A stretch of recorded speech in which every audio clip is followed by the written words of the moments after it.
Apple has been on an absolute roll so far in 2023 after the highly anticipated, but really not also surprising announcement of the Vision Pro, the mixed reality device that Apple fans all over the world have been keenly anticipating for quite some time now. The stock shot up to new all-time highs, and as of this recording, Apple stock now trades for what we think is a very lofty premium, 31 times trailing 12-month earnings, and about 27, 28 times next year's expected earnings per share. Suffice to say, we think a lot of the hype around Vision Pro, as well as a big rebound in the iPhone business and just overall gradual growth for Apple in the next year, is already priced into the stock at this point. But we think there is still opportunity here in a small, little known semiconductor stock. Before continuing, let me remind you to hit the like button and subscribe to the channel if this video is helpful as you do your own investment research and increase your knowledge of business and technology. We really appreciate the support, as subscribing to the channel helps us continue putting out content like this.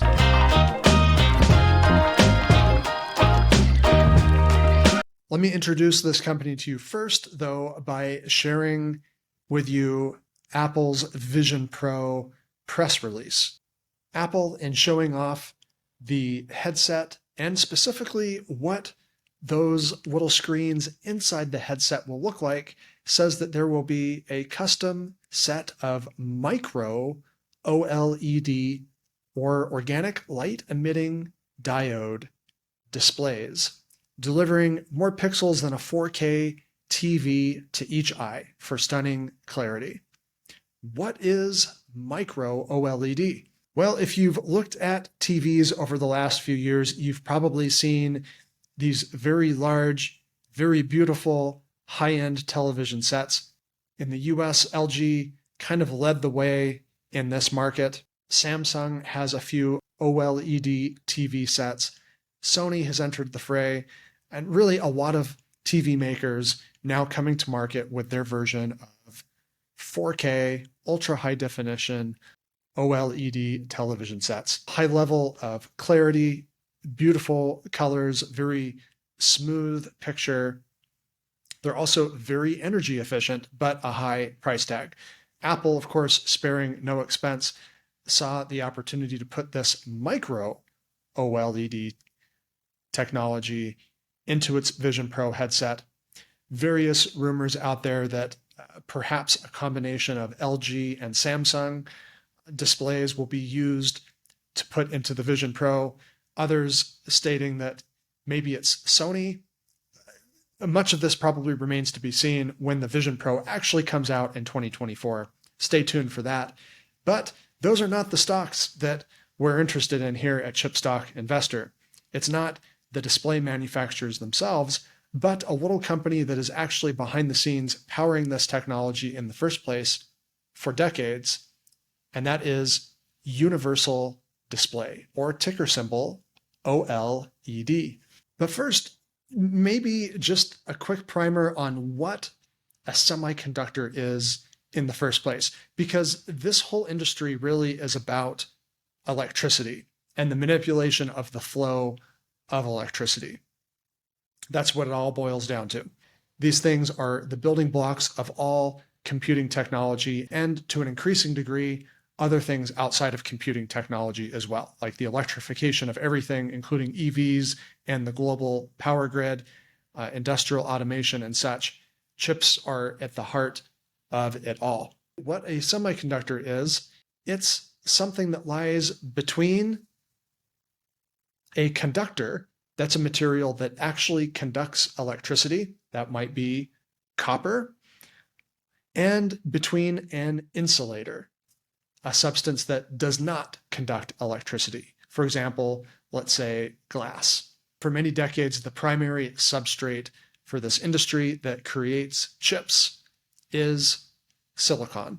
It's abundant, it is relatively cheap to procure and turn into semiconductors, and with some manufacturing tricks that have become increasingly complex over the years, silicon's ability to conduct and insulate against electricity has become increasingly more nuanced and able to unlock a lot of really cool technology that we take for granted on a daily basis. Now, I introduce this topic, what is a semiconductor, to help introduce OLED, organic light emitting diodes.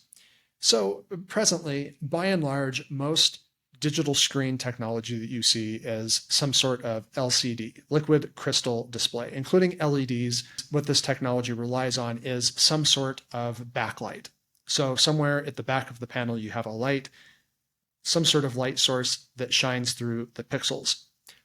OLED is different. The rough difference between an LCD screen and OLED, the technology that they helped pioneer. On the left, LCD, you can see the backlight unit there in the back, different sheets and films that go on top of that that diffuse the light and shine through the pixels that eventually translate into the picture that we see through the glass. By contrast, OLED is very, very thin. It is very, very lightweight. It does not require some sort of rigid panel like traditional LCD and LED screens do. And the reason for that is the way this technology actually works. For illustration of what this actually looks like, you have an emissive layer. Those are the actual emitters sandwiched between two conductors. And when electricity is applied and flows between those two conductors and they flow through that emissive layer, it's those little emitters themselves that emit the light. So there's no actual backlight because the actual OLED, the organic light emitting diodes, the little diodes themselves are what actually emit the light when electricity is applied. As a result of this, you have a very thin and lightweight device. It's flexible. These don't need to be printed on a rigid pane. They can actually be printed on flexible plastic. That's where you get some of these foldable phones that you see, and some more wild applications, TVs that are able to roll up.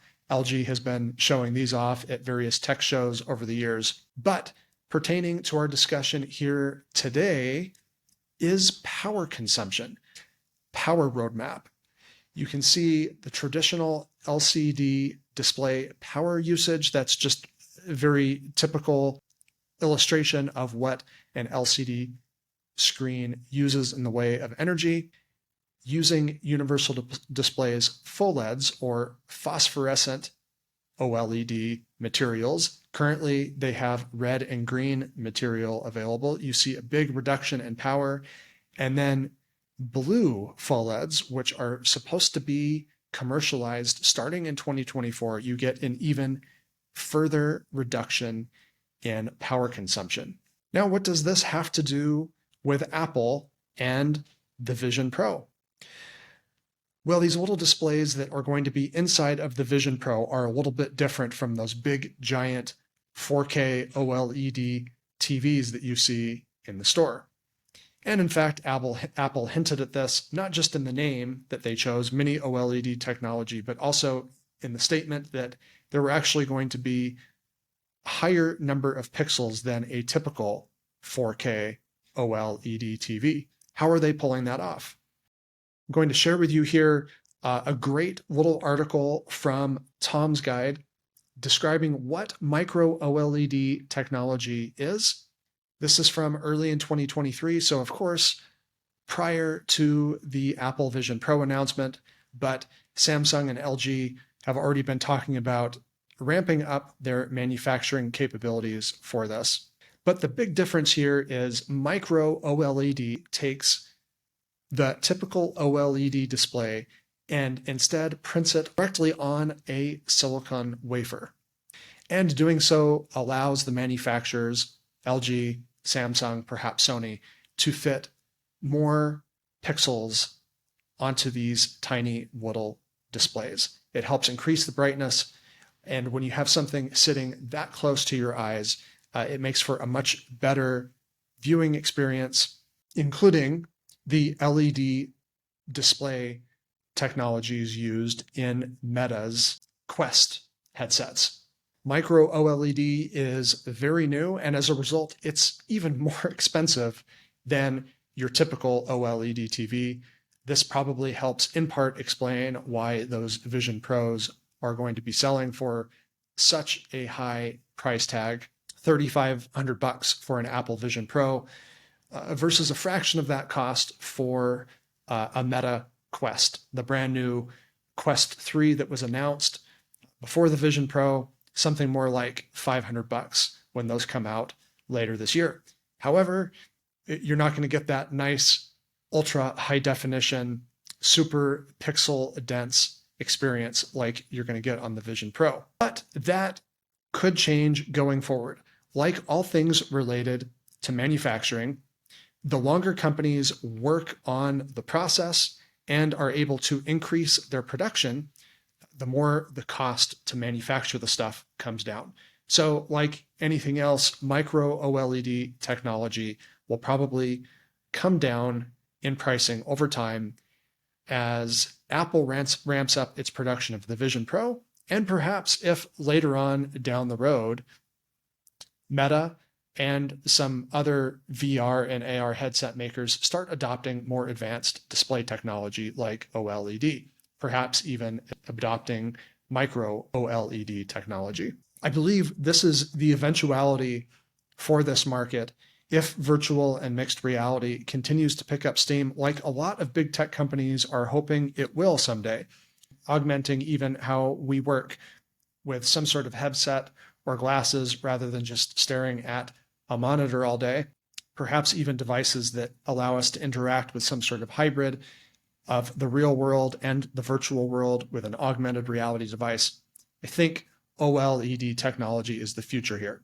The reason being, these things are very thin, which allows for the continuous shrinkage of these headsets over time. They're lightweight, big pain point for a lot of early users. The early headsets were just too heavy and uncomfortable to wear. And as I mentioned earlier, power consumption. Traditional display technology that is out there today just uses too much power.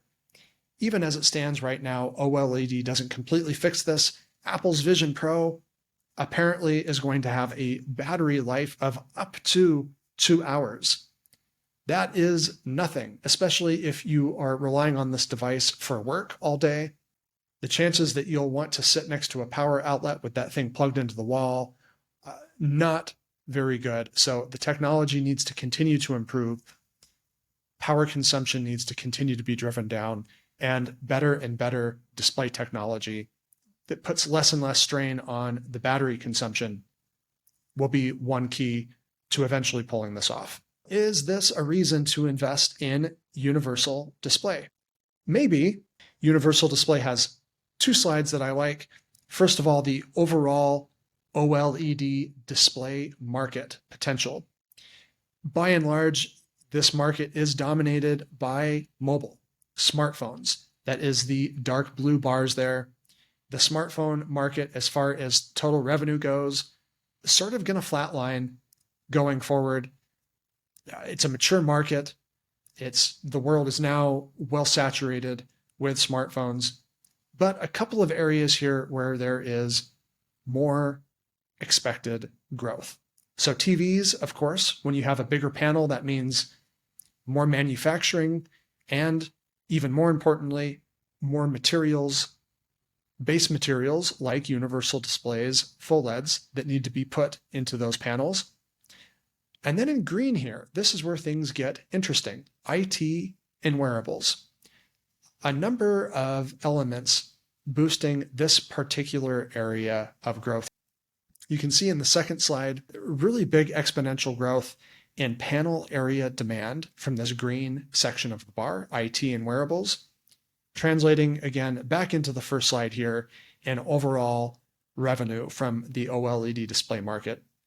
This is, at least as far as we can tell right now, and as far as Universal Display Management has shared with us, primarily going to be the IT market. So displays for PCs and laptops. Again, most of these things presently are old LED technology, but a lot of PC and laptop and display makers making gradual transition over to OLED. Some sort of inflection point is expected to be reached by 2024 as a lot of these manufacturers start distributing their newest models that feature a high-end line with OLED screens. But the other segment here, wearables.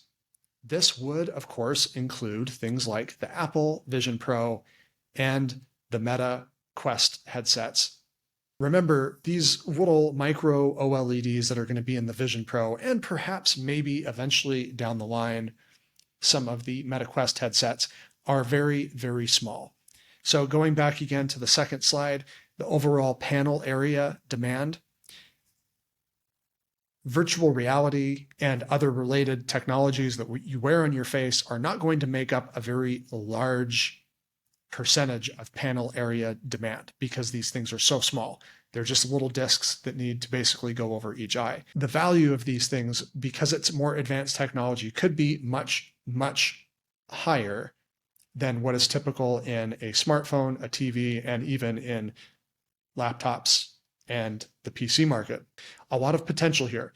Universal Display has a nice little segment, revenue segment, that is related to its IP, its intellectual property. Basically, it licenses out this technology to manufacturers like LG and Samsung because they have patents on all sorts of things related to OLED technology. And if a Samsung or an LG wants to manufacture this stuff, well, they have to pay Universal Display to do it. In addition to that, you have this addition of the blue OLED getting added into the ingredients list that will essentially be a 50% increase in the materials Universal Display is able to sell.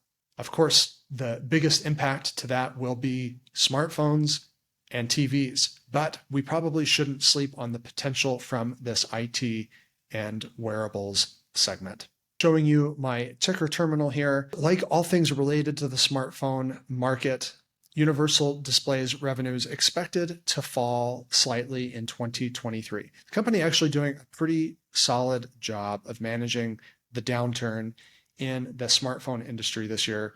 Only an expected roughly 7% decline in revenue in calendar year 2023. But given all of the numerous growth initiatives that could kick in starting in 2024, the general consensus is Universal Display's revenue is really going to take off next year. Again, a rebound in the smartphone market would be great, but more TVs, more PCs and laptops, and maybe, if it's a hit, the Apple Vision Pro. More important than just the revenue growth, of course, is the change in earnings per share. You can see a fairly dramatic expected increase in normalized earnings per share expected in 2024, upwards of 30% increase, big jump in free cash flow as well. And what's great about Universal Display, this is a very small business, but the company now has a pretty well-established track record of paying dividends. It's been doing so for the better part of the last decade when it initiated its first dividend, growing from about 3 cents per quarter until today about 34 cents per quarter. Not the highest dividend yield out there, but dividend growth stories like this one are fantastic, especially if this is a stock that you plan to just buy and then sit on for the indefinite future. Your initial purchase and a very small dividend yield can really rack up to some really healthy personal cash flows into your portfolio over the course of many years. So currently the stock only doling out about 1% in annualized dividend yield, but Universal Display consistently increasing that payout every single year. Those dividend payments can really compound over time. Is the stock a fair value now? I am just going to reverse engineer this real quick for you to figure out what the market is anticipating over the next few years.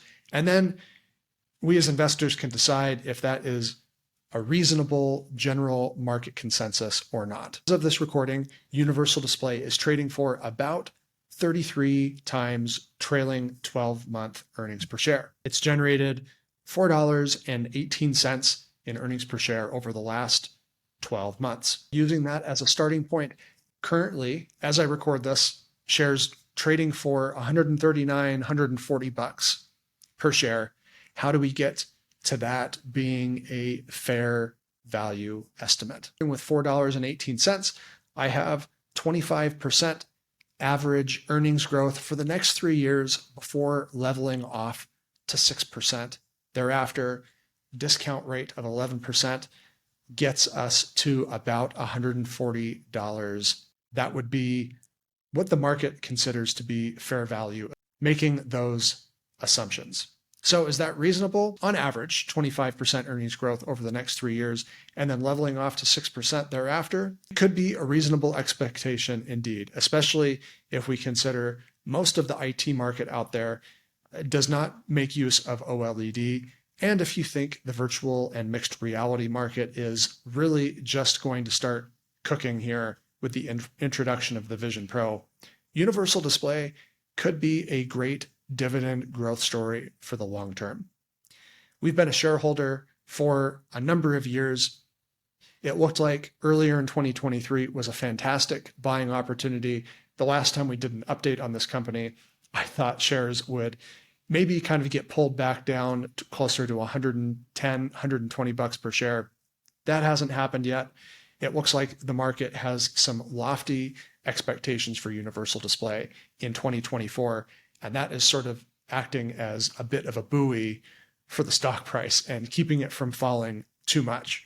Do your due diligence here. This is a really interesting company in the semiconductor space, a specialist that doesn't really have any direct competitors, at least none that are available to invest in on the publicly traded markets.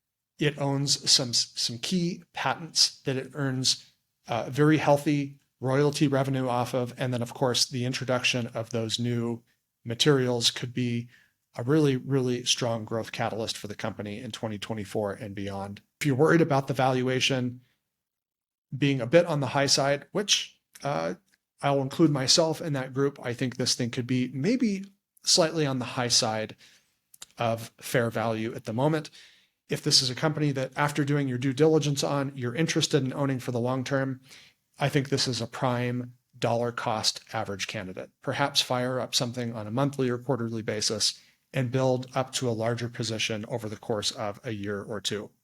Now, the thing to keep in mind here too with a company like Universal Display, it is going to be very volatile. It is a manufacturing-based business. And so there are always going to be periods where there is increased demand, elevated demand, especially from the consumer electronics industry, followed by periods where consumer electronic demand falls off a cliff, and that will trickle down to Universal Display. But this company has an absolute fortress balance sheet, no debt, highly profitable, even in tough times. So we think this business is built to last. Give it some serious consideration. Let us know what you think as well in the comments below, and if you have any questions. We have some bonus coverage here for you. I went outside, got a little bit of sun, came back, and received news that DigitalOcean just made a big AI acquisition. Now, if you're not sure who DigitalOcean is, the link to the last video we did on that company. But in a nutshell, this is a very small cloud infrastructure company that caters to small businesses and startups.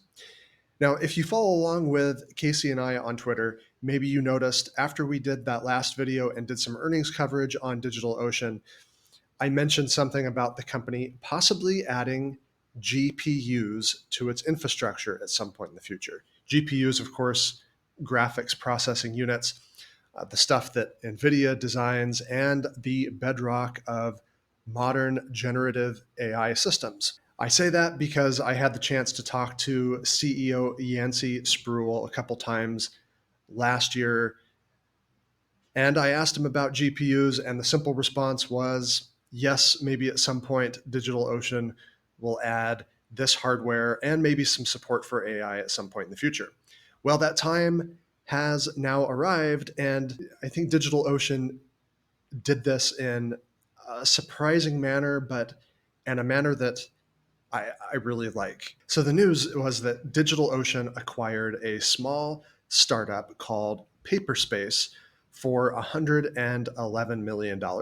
This deal is done and dusted. Paperspace is part of DigitalOcean. Interestingly, though, in the press release on this, DO said that Paperspace will have minimal impact on revenue for 2023. This will be something that really starts to have an impact on revenue starting in 2024.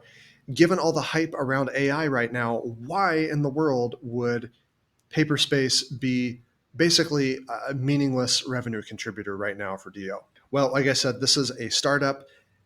Paperspace caters to other AI startups, specifically companies that are tinkering with training AI, maybe implementing AI, figuring out how to implement AI into other services, tinkering with the inference. That's after AI has already been trained and now it's been deployed. So basically, a user, let's say it's a generative AI model, a user sends a text query to the model and it comes back with a response, or maybe a description of an image, and the AI model goes out and creates an image, something like that. So we don't know how many customers Paperspace has, but these are probably largely brand new customers for DigitalOcean, since DigitalOcean tends to cater to much more simple use cases with its current cloud infrastructure. Think things like web design and hosting, maybe some video streaming. But Paperspace is very small. They have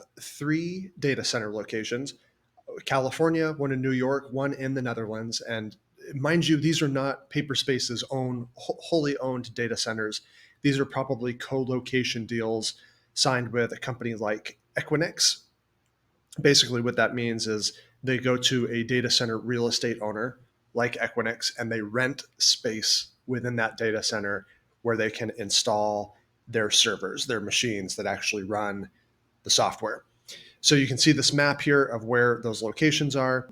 They are expanding, but given that Paperspace's revenue is not going to have much impact on DigitalOcean's likewise also small revenue base, roughly 700 to 720 million in sales expected for 2023, indicates that this is probably one of those startups that got hit very, very hard by the bear market last year. And so DigitalOcean, I think, basically came in here and bought this company not for that new customer base, but saw an opportunity to buy a bunch of hardware, used hardware, on the cheap. Now, I'm now showing you a basic rundown of Paperspace's machines, the data center based computers that are available for rent. Of course, they have CPUs uh, like you need in any computing system, GPUs, or multi GPUs. You can see the rental price per hour for the CPUs, and then here for the GPUs. And you can see this thing really runs the gamut from, basically the P4000, which is a GPU that came out in 2017, kind of touted for virtual reality environments, basically rendering very high-end graphics, all the way down to the A100, the most advanced machines that Paperspace has. The A100, of course, being the predecessor for the current H100. That is now the flagship machine Nvidia has for training those very large language models, those generative AI services like ChatGPT. So this is not the highest end equipment that DigitalOcean got its hands on, but there is still certainly merits to this acquisition because there is an absolute shortage of data center GPUs right now because of the frenzy that has been set off by ChatGPT and Microsoft investing in OpenAI. Microsoft, Google Cloud, AWS, Amazon AWS, Oracle Cloud, you name it, all sorts of these big tech companies scrambling to get their hands on these NVIDIA GPUs to try to keep pace with each other and what they can offer their cloud customers and market to potential new customers. And so that has resulted in basically lack of GPUs for the data center for everyone else, strained capacity supposedly at companies like TSMC manufacturing these GPUs for NVIDIA. And so for a small company like DigitalOcean with limited resources, going out and buying some older, slightly used GPUs from a company that is probably struggling right now, I think makes a lot of sense. And I think this will have great return on investment in the years ahead as AI kind of slowly, I should say newer AI services start to proliferate throughout the rest of the economy, maybe trickles down into smaller businesses as well. And so I like DigitalOcean going out and buying this pre-built infrastructure that already exists rather than trying to build new. I do believe there is some risk with this. I'm now showing you the cash and short-term investments, basically working capital that DigitalOcean has available to it. And you can see the company actually kind of remained fairly aggressive throughout the bear market last year. You can see their working capital reducing quite a bit throughout 2022. And as of the end of March 2023, was down to just shy of $613 million. And meanwhile, debt, because they took out some debt to fund some of their expansion, over 1.6 billion at this point. Total liabilities a bit higher than that. So not exactly the cleanest balance sheet that we look for in a small company like this. Much more debt than cash. However, what I do like is the company's aggressiveness at the right time in the midst of a bear market when a lot of weaker companies getting shaken out. And the company, of course, buying back shares and returning excess cash to shareholders. You can see buybacks ramping up again here in the first quarter of 2023 as DigitalOcean management puts its free cash flow to work here. Last chart here, you can see the light blue free cash flow here. The company well on its way to generating 20% and higher free cash flow profit margins. So that's the biggest risk, we think, with DigitalOcean making this $111 million acquisition. But we believe it will pay off in the coming years as some of the current AI hype kind of moderates a bit into reality. We think DO making a nice acquisition here to get itself into the game and basically keep up with the times and launch a bunch of new use cases for its platform for small businesses. This is personally one of our favorite small cap, or if you want to call it a mid cap stock. We say this is a small cap stock, though, when you're looking at a $4 billion valuation amidst companies like Amazon, Microsoft, Google, and such. This is an itty bitty tiny company. And if they continue to execute well, could have a ton of runway ahead of them. So we like DigitalOcean. We like the Paperspace acquisition. Thanks all for watching this update on Universal Display and micro-OLED and DigitalOcean's entry into the AI market. Again, if you haven't watched the last video on DigitalOcean, check that out. Give you a better understanding of the cloud infrastructure space as it stands right now. We've got more stuff coming up for you this week. We had to put a pause on our Nvidia interview, but that is coming this week. We've got more company updates, including on Air Test Systems. They report fourth quarter earnings on Thursday. Make sure you hit the subscribe button, hit the bell so you don't miss a video, and our updates as well on our community board. Link below if you would like to help fund our craft beer and coffee fund. Link to Ko-fi below. Thanks all. Casey and I will see you again here real soon.